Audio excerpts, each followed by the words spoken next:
yang akan berlangsung dari tanggal 22 sampai dengan tanggal 25 Juli tahun 2025. Maka kita akan awali dengan ibadah pembukaan yang akan dipimpin oleh Bapak Pendeta Demianus MTH. Kepada hamba Tuhan dengan kasih dipersilakan.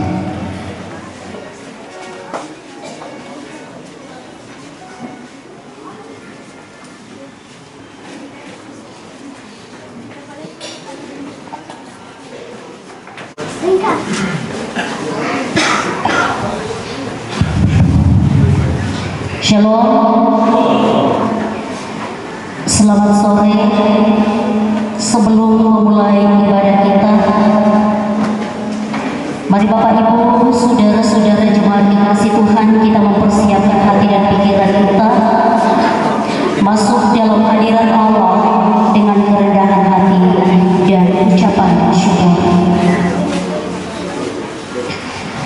Saudara-saudara yang terkasih dalam Yesus Kristus, saat ini kita berkumpul sebagai umat pilihan Allah, sebagai gereja yang hidup untuk memulai sidang majelis sinode tahunan dengan penuh rasa syukur dan tanggung jawab iman.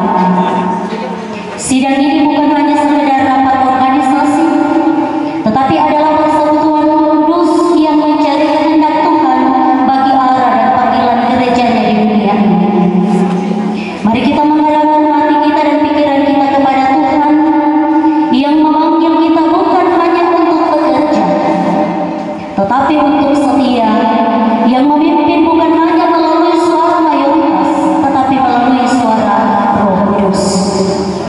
Dengan kerendahan hati dan dengan keyakinan bahwa di tengah-tengah kita hadir Sang Kepala Gereja Yesus Kristus, mari kita memasuki ibadah pembukaan ini dengan hati yang berserah dan jiwa yang mau mendengar. Jemaat Tuhan, saya jemput untuk berdiri dan bersama-sama kita memuliakan Tuhan dengan nyanyian NKB nomor 3, Terpujilah Allah.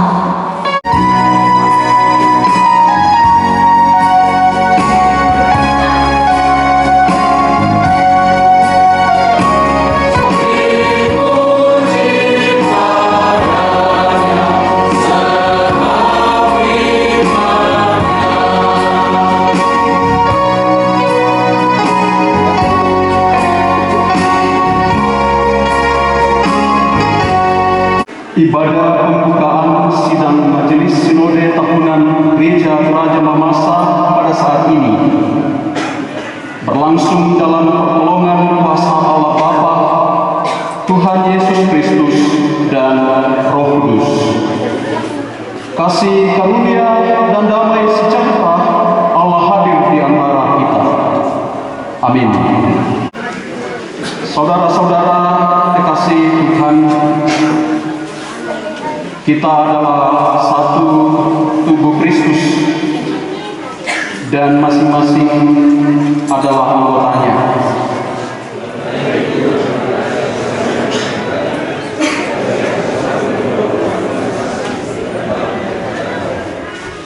Marilah kita hidup dalam kasih sebagai saudara seiman dan menjadi pembawa damai di tengah dunia. Yeah.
mengakui segala dosa, kelemahan, dan ketidaksungguhan kita dalam mengemban tanggung jawab sebagai umat pilihan-Nya.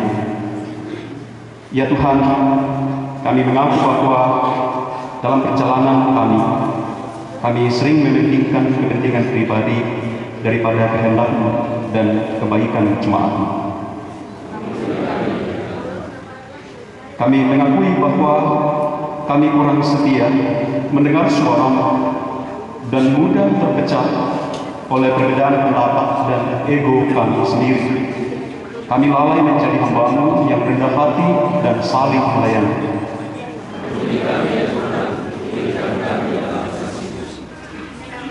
Ketika kami datang ke sidang, bukan untuk mencari kehendak-Mu, tetapi membawa ambisi dan kehendak kami sendiri.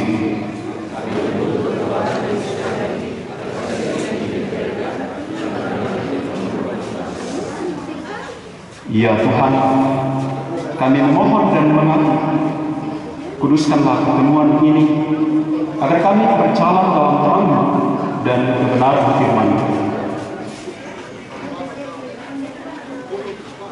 Saudara-saudara yang terkasih dalam Kristus, kita telah mengaku dosa di hadapan Tuhan, dan firman Tuhan memberikan kepastian bahwa jika kita mengaku dosa kita, maka Ia adalah setia dan adil, sehingga Ia akan mengampuni segala dosa kita dan menyucikan kita dari segala kejahatan.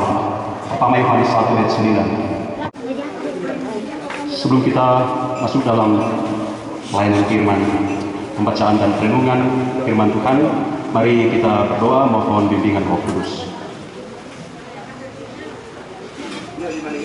Ya Allah Bapa di surga, Bapa kami di dalam Tuhan kami Yesus Kristus Sang Kepala Gereja, kami hamba-hamba-Mu, peserta sidang Majelis Sinode Tahunan Gereja Toraja Mamasa tahun 2025 bersama panitia dan jemaat Tuhan se-Klasis Lambanan, patut mengangkat ungkapan syukur kepada Tuhan sebab Engkau telah menyertai perjalanan kami masing-masing, dari klasis kami, dari jemaat, boleh berkumpul di jemaat Nasaret Pena Klasis Lambanan di tempat ini, mengawali seluruh kegiatan sidang Majelis Sinode Tahunan Gereja Toraja Mamasa tahun ini. Kami akan mendengarkan firman Tuhan dalam ibadah pembukaan ini. Kami memohon bimbingan Roh Kudus pada kami semua, sehingga kesaksian firman-Mu yang kami dengar dan renungkan memberi kekuatan tersendiri, spirit tersendiri bagi kami dalam persidangan selama kurang lebih 4 hari ke depan. Tuhan, tentulah masih ada hamba-hamba-Mu yang dalam perjalanan menuju ke tempat ini. Tuhan juga menyertai. Kami semua yang hadir ini telah siap untuk mendengarkan firman-Mu. Di dalam nama Tuhan Yesus kami berdoa. Amin.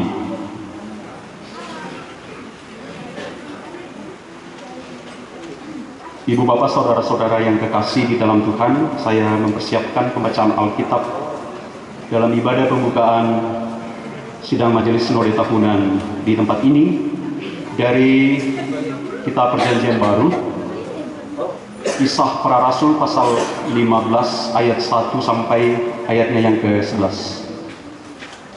Kitab Kisah Para Rasul pasal 15 ayat 1 hingga ayatnya yang ke-11.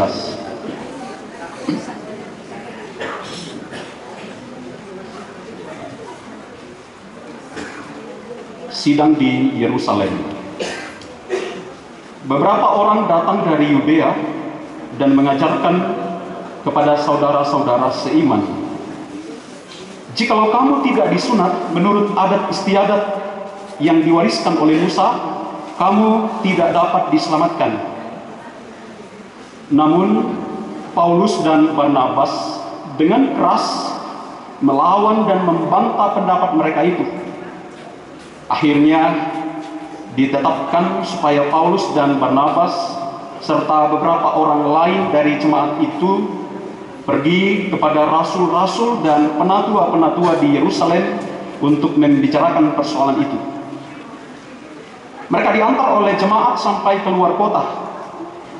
Lalu mereka berjalan melalui Fenisia dan Samaria dan menceritakan tentang pertobatan orang-orang bukan Yahudi. Hal itu sangat menggembirakan hati saudara-saudara seiman. Setibanya di Yerusalem, mereka disambut oleh jemaat, oleh rasul-rasul dan penatua-penatua. Lalu mereka menceritakan segala sesuatu yang Allah lakukan dengan perantaraan mereka. Namun, beberapa orang dari aliran Farisi yang telah menjadi percaya berdiri dan berkata, orang-orang bukan Yahudi harus disunat dan diwajibkan untuk menuruti hukum Musa. Lalu bersidanglah rasul-rasul dan penatua-penatua untuk membicarakan persoalan itu. Sesudah berdebat beberapa waktu lamanya, berdirilah Petrus dan berkata kepada mereka, "Saudara-saudara, kamu tahu bahwa sejak semula Allah memilih aku dari antara kamu, supaya dengan perantaraanku bangsa-bangsa lain mendengar berita Injil dan menjadi percaya. Allah yang mengenal hati manusia memberi kesaksian untuk mereka dengan mengaruniakan Roh Kudus kepada mereka, sama seperti kepada kita. Dan Ia sama sekali tidak membeda-bedakan antara kita dengan mereka, sesudah Ia menyucikan hati mereka oleh iman. Kalau demikian, mengapa kamu mencobai Allah dengan meletakkan pada tengkuk murid-murid itu suatu gandar yang tidak dapat dipikul, baik oleh nenek moyang kita maupun oleh kita sendiri? Sebaliknya, kita percaya bahwa melalui anugerah Tuhan Yesus kita diselamatkan sama seperti mereka juga. Amin.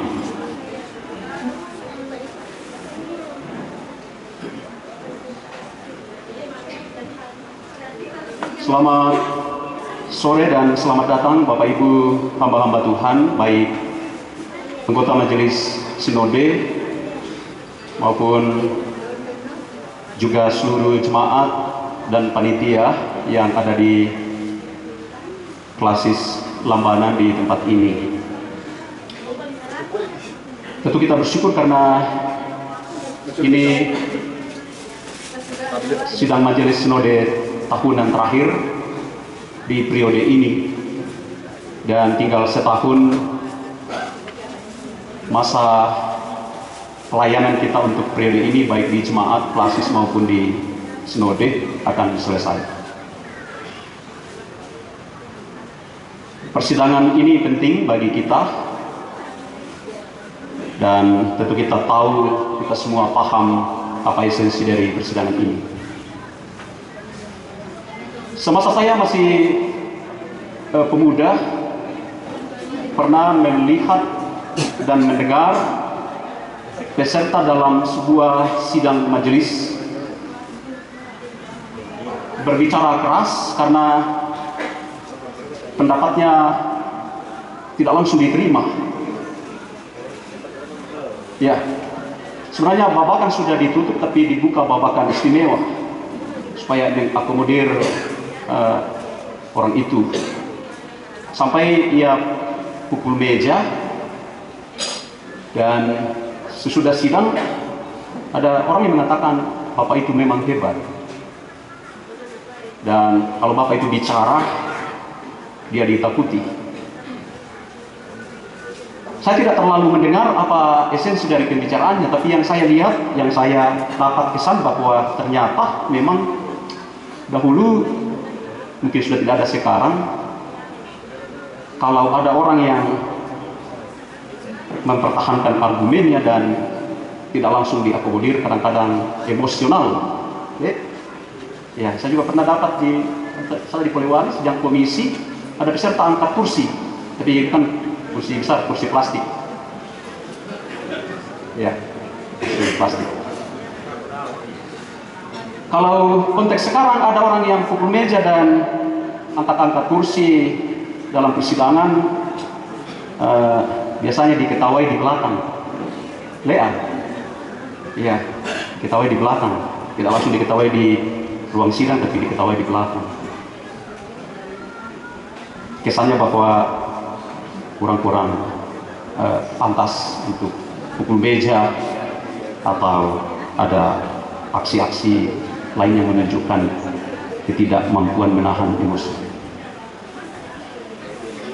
Bapak Ibu, saudara-saudara yang kekasih, bacaan kita ini juga berbicara tentang sidang para penatua, rasul-rasul dan tokoh-tokoh agama Yahudi yang berlangsung di Yerusalem, di jemaat perdana. Latar belakangnya munculnya sidang di jemaat Yerusalem adalah di jemaat Antioquia, tempat Paulus dan Barnabas melayani kala itu, ada satu masalah yang sangat prinsip. Dan kalau kita lihat bacaan ini masalah doktrin atau ajaran dalam perjumpaannya dengan adat istiadat Yahudi. Apa yang terjadi dengan persoalan ini adalah rupanya ada beberapa orang datang dari Yudea, ini dari daerah Yerusalem, datang ke Antioquia, jemaat yang kedua itu, mempengaruhi dan mengajarkan kepada orang-orang yang sudah menerima Injil di Antioquia bahwa orang-orang yang bukan latar belakang Yahudi, ia harus mengikuti dan menuruti seluruh aturan atau adat istiadat Yahudi. Jadi mereka bawa Yudaisme mereka ke Antioquia. Yang bukan latar belakang Yahudi harus disunat dulu. Mengapa? Karena sunat itu memang hal terpenting dalam agama Yahudi. Sejak Abraham, sunat itu menjadi isyarat bahwa seseorang telah tercakup di dalam ahli waris perjanjian. Ya. Jadi kalau tidak disunat berarti dia di luar dari ikatan perjanjian anugerah antara Abraham dan Allah, Abraham dan seluruh keturunannya. Ini yang jadi soal. Sementara Paulus sudah memberitakan bahwa keselamatan itu diperoleh hanya karena anugerah Allah dalam iman kepada Yesus Kristus. Jadi Paulus dan Barnabas membantah ajaran ini yang dicoba diselundupkan masuk di jemaat Antioquia. Tapi rupanya ini bantahan Paulus tidak menyelesaikan masalah di Antioquia. Ia harus pergi ke Yerusalem, ke jemaat tertua, untuk bersidang bersama rasul-rasul di sana. Di sana ada Petrus, mungkin sebagai penanggung jawab jemaat Yerusalem kala itu. Kita membaca tadi bagaimana Paulus dan Barnabas diantar oleh jemaat Antioquia. Ini sebuah bentuk dukungan untuk memurnikan ajaran dalam gereja. Ya, mereka diantar keluar dari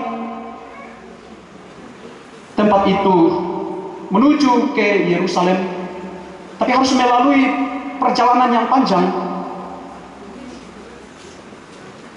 Dan dalam perjalanan itu ternyata Paulus mendapatkan banyak kesaksian orang-orang yang sudah menjadi Kristen, bahwa mereka tidak perlu disunat, mereka tidak perlu diyahudikan untuk menjadi pengikut Kristus. Mereka banyak bersaksi. Dan setelah kedua rasul ini sampai di Yerusalem, mereka disambut oleh jemaat, mungkin sambutan jemaat dan klasis panitia di klasis Lampanan menyambut para presbiter, anggota majelis sinode dan undangan. Bisa kita membayangkan mungkin seperti itu juga, sekalipun mungkin jumlahnya berbeda, budaya penyambutannya juga mungkin berbeda.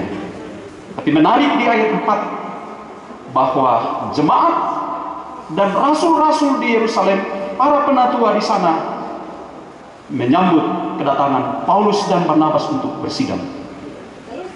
Diadakanlah sidang di Yerusalem yang dihadiri oleh utusan jemaat Antioquia, para rasul, penatua, tapi juga tokoh-tokoh agama Yahudi yang sudah Kristen yang ada di Yerusalem. Menarik Bapak Ibu, ini bukan sekedar sidang, tapi kalau kita baca ayat 6 sampai ke bawah ini ayat 11, bersidanglah para rasul, para penatua, dan juga tokoh-tokoh jemaat yang sebagian besar berasal dari latar belakang Yahudi. Ada kelompok orang Farisi yang begitu fanatik terhadap adat istiadat Yahudi, hukum Taurat. Sesudah mereka berdebat, beberapa waktu lamanya Petrus berdiri, dan disinilah Petrus bersama Paulus dan rasul-rasul lain meletakkan prinsip dasar tentang bagaimana memutuskan, memecahkan persoalan yang berkaitan dengan iman dan pertumbuhan iman jemaat. Ada penjelasan Rasul Petrus dalam ayat bacaan kita. Ia katakan, "Saudara-saudara, kamu tahu bahwa sejak semula Allah memilih aku dari antara kamu, supaya dengan perantaraanku bangsa-bangsa lain mendengar berita Injil dan menjadi percaya. Allah yang mengenal hati manusia memberi kesaksian untuk mereka dengan mengaruniakan Roh Kudus kepada mereka sama seperti kepada kita." Jadi mari kita lihat penekanan Petrus, satu, pemilihan oleh Allah, baik terhadap dirinya maupun terhadap yang lain. Ini pemilihan dari Allah.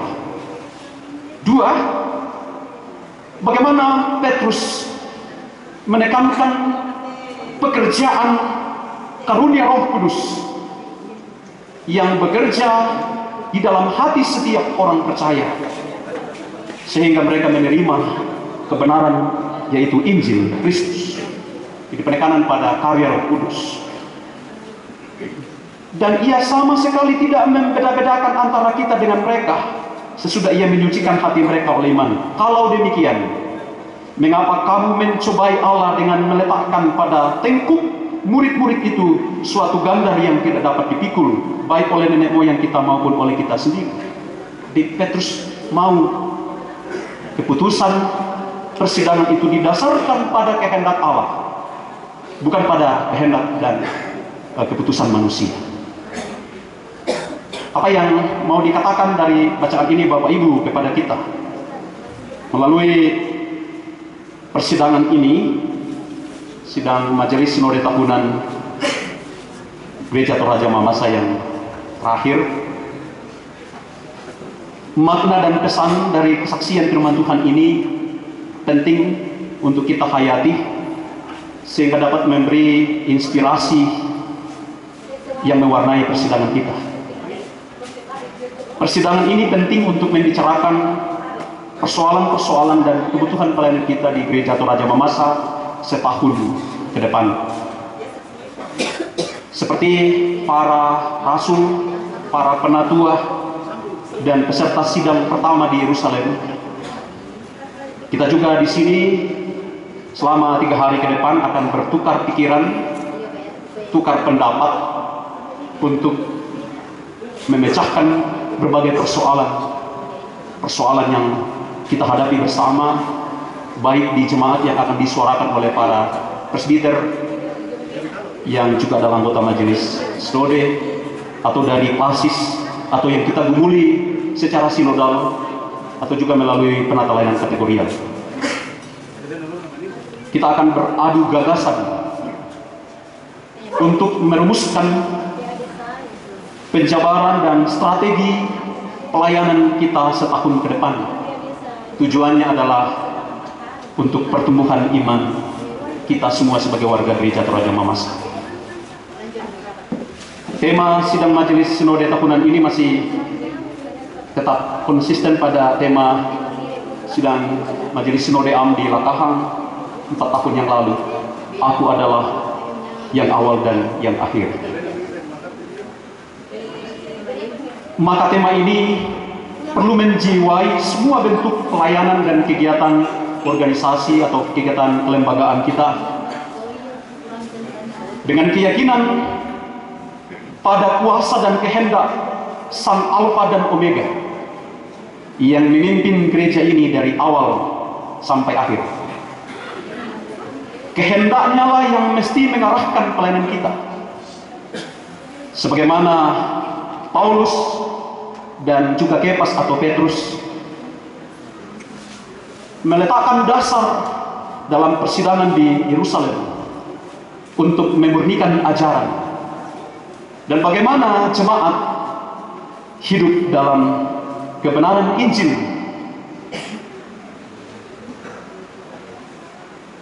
Kehendaknya lah yang mesti selalu menjadi acuan kita dalam setiap pengambilan keputusan, sehingga kita semua, baik anggota majelis sinode, juga pengurus penata layanan kategorial, badan-badan pembantu lainnya, bekerja dan melayani dengan menundukkan diri pada kehendak dan kuasa Sang Alfa dan Omega.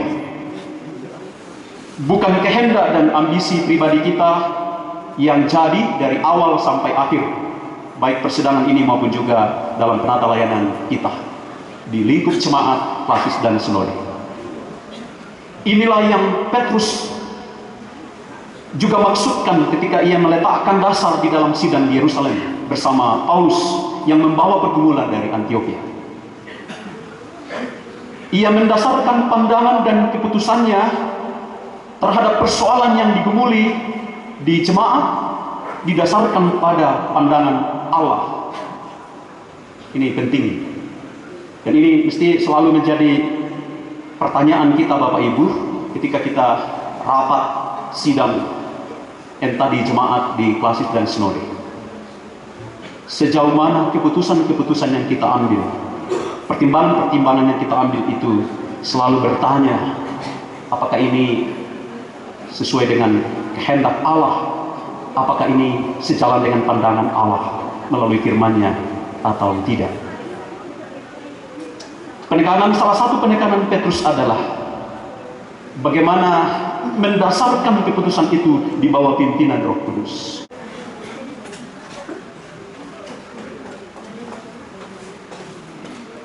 Sementara gereja kita, gereja Toraja Mamasa, baik dalam arti kelembagaan maupun individu-individu warga kita, diperhadapkan pada sejumlah masalah dan pergumulan. Mungkin tidak salah kalau kita katakan gereja kita ini sedang tidak baik-baik saja. Karena itu melalui momentum ini, mari memusatkan perhatian kita bagaimana memaksimalkan waktu selama 1 tahun, memaksimalkan kesempatan, memaksimalkan peluang selama 1 tahun ke depan untuk memulihkan dan terus memperbaiki kinerja pelayanan kita bersama. Di sini kita tidak akan mengadili badan pekerja majelis sinode Bapak Ibu. Nah, kadang-kadang kita katakan BPMS begini, BPMS begini, tapi kita sebagai pelaksana langsung di lapangan, di jemaat dan klasis, sebenarnya tidak menunjukkan tanggung jawab benar.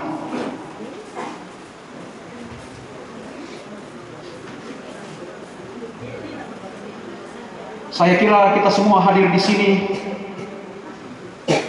seperti Paulus dan Barnabas yang datang ke Yerusalem, sudah membawa isu-isu penting.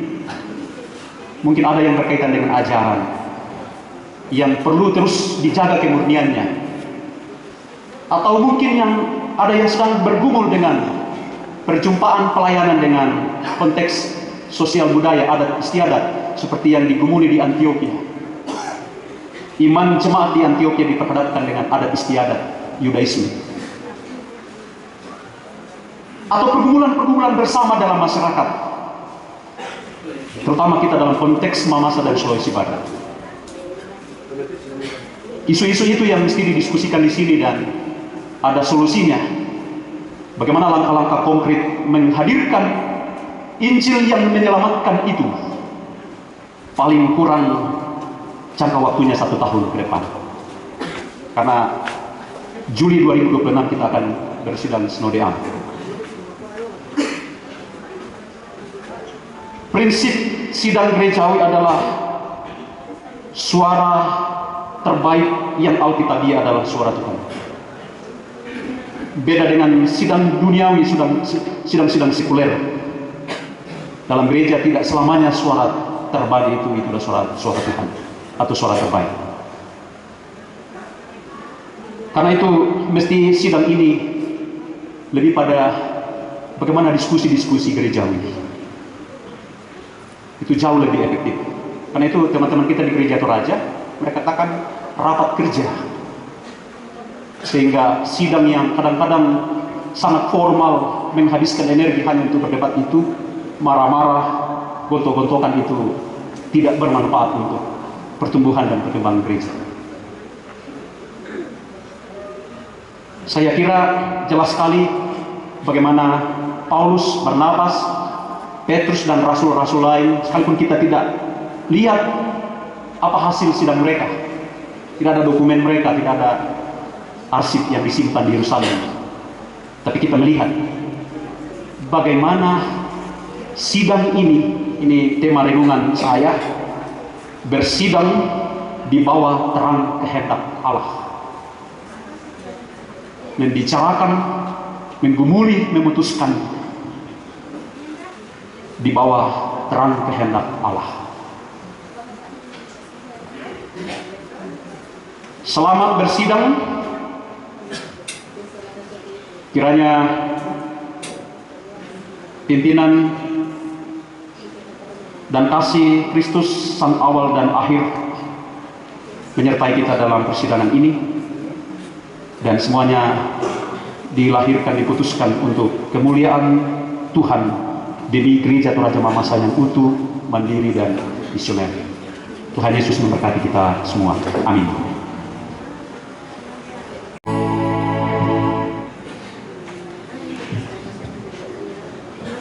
Terima kasih untuk pelayanan firman yang telah disampaikan hamba Tuhan Pak. Yang mengingatkan kita semua bahwa kegiatan ini, persidangan ini adalah persidangan gereja. Mari kita bangkit berdiri.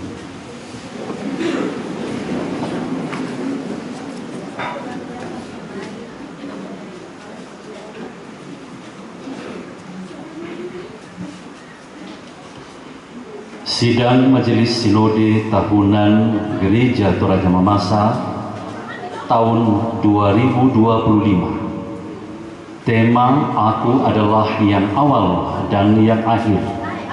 Subtema meningkatkan peran dan tanggung jawab bersama mewujudkan GTM yang utuh, mandiri dan misioner di Jemaat Nazaret Pena Klasis Lambanan tanggal 22 sampai 25 Juli 2025 ditahbiskan dalam pemeliharaan kasih Allah Tritunggal, Allah Bapa dan Anak dan Roh Kudus. Amin. Silakan tepuk tangan Bapak Ibu. Tuhan memberkati. Silakan duduk kembali.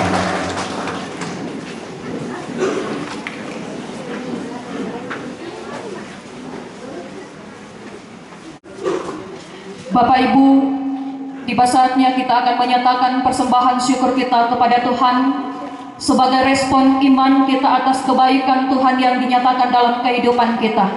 Sambil mengingat kebenaran firman-Nya dalam 2 Korintus pasal 8 ayat 14. Maka hendaklah sekarang ini kelebihan kamu mencukupkan kekurangan mereka, agar kelebihan mereka kemudian mencukupkan kekurangan kamu, supaya ada keseimbangan.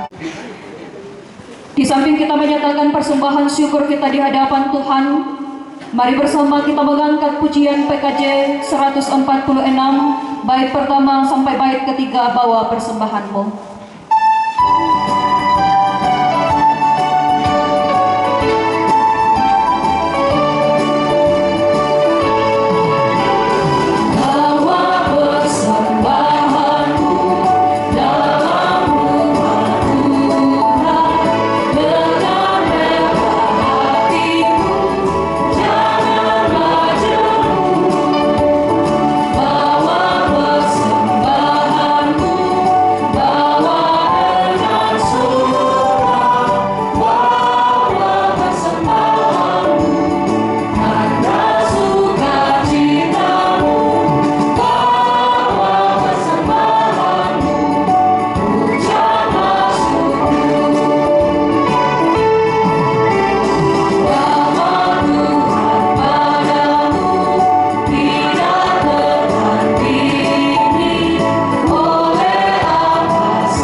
kasih, kita telah beribadah dan telah menyerahkan diri dan hidup kita di hadapan Tuhan. Mari kita pergi dan melanjutkan tugas pelayanan dengan hati yang tunduk, pikiran yang terbuka, dan semangat yang terus menyala. Layanilah Tuhan dengan sukacita, carilah kehendak-Nya dalam setiap keputusan, dan bangunlah persekutuan yang kudus, adil, dan membawa damai. Saudara-saudara kekasih Tuhan, terimalah berkat dari Tuhan. Tuhan memberkati engkau dan melindungi engkau. Tuhan menyinari engkau dengan wajah-Nya dan memberi engkau kasih karunia. Tuhan menghadapkan wajah-Nya kepadamu dan memberi engkau damai sejahtera.